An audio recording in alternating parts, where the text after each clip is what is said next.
오늘 말씀 우리 함께 봉독하도록 하겠습니다. 오늘 말씀 누가복음 13장 6절에서 9절 말씀까지입니다. 누가복음 13장 6절에서 9절 말씀까지 제가 말씀을 봉독하도록 하겠습니다.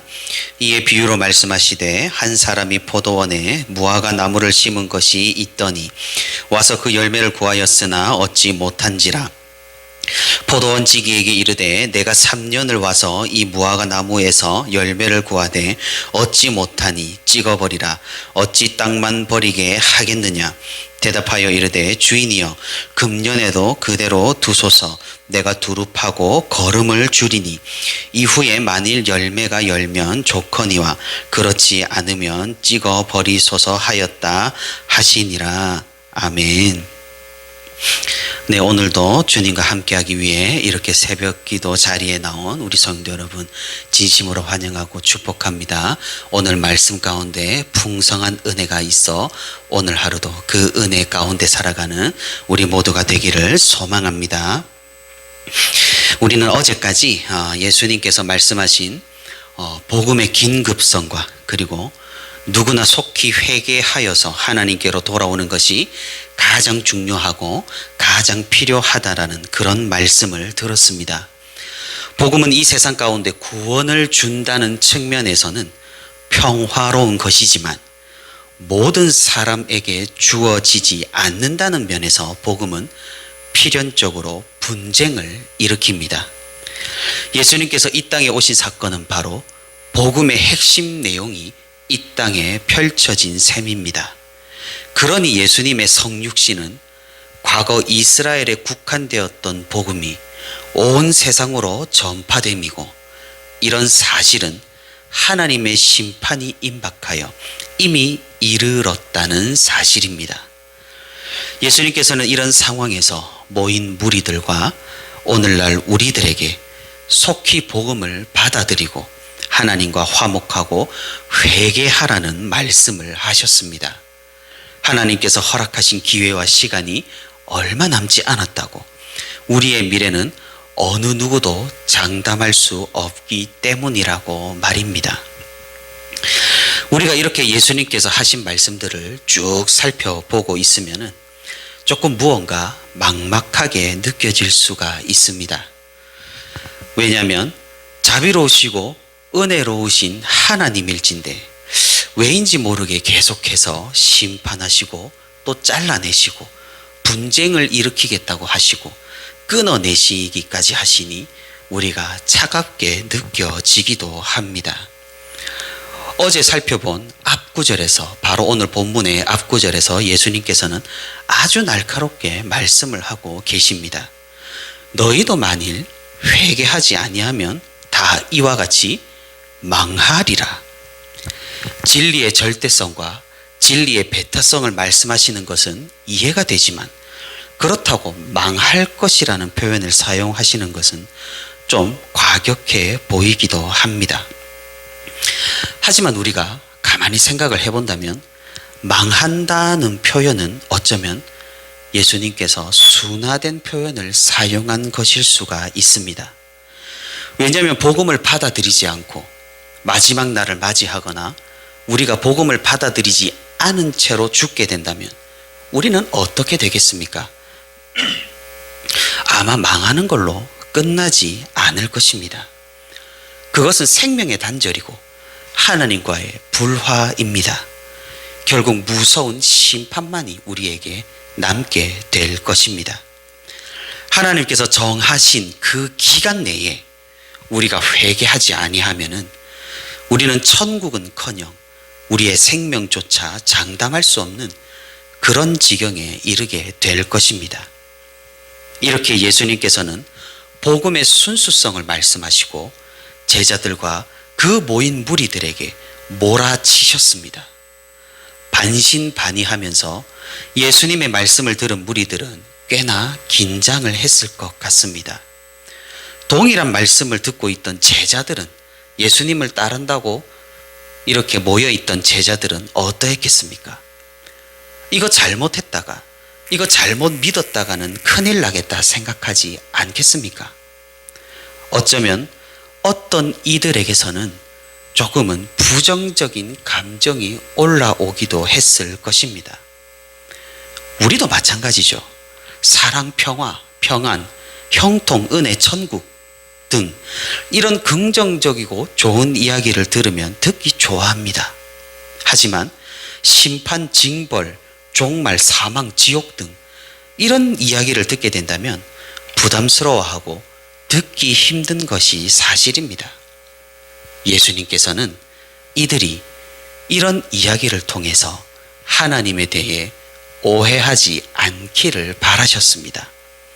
물론 복음의 순수성에 대해서는 엄격하시고 제한을 두시는 하나님이시지만 그분의 진정한 의도와 목적을 잘못 생각하지 않기를 바라셨던 것입니다.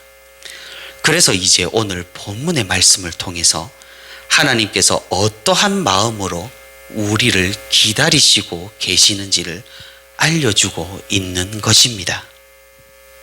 예수님께서는 비유를 들려주십니다. 무화과 나무를 심은 농부가 있습니다.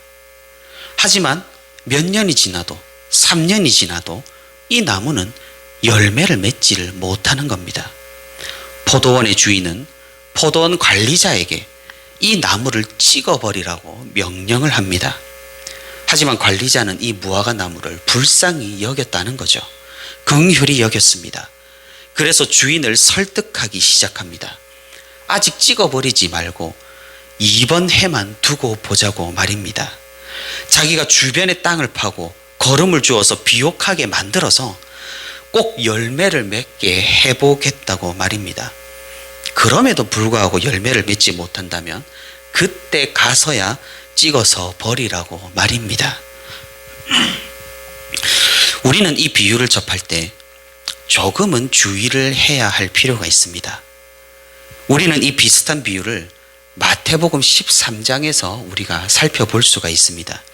바로 알곡과 가라지가 함께 자라는 중에 일꾼들이 가라지를 뽑으려고 하니까 주인이 그냥 두라고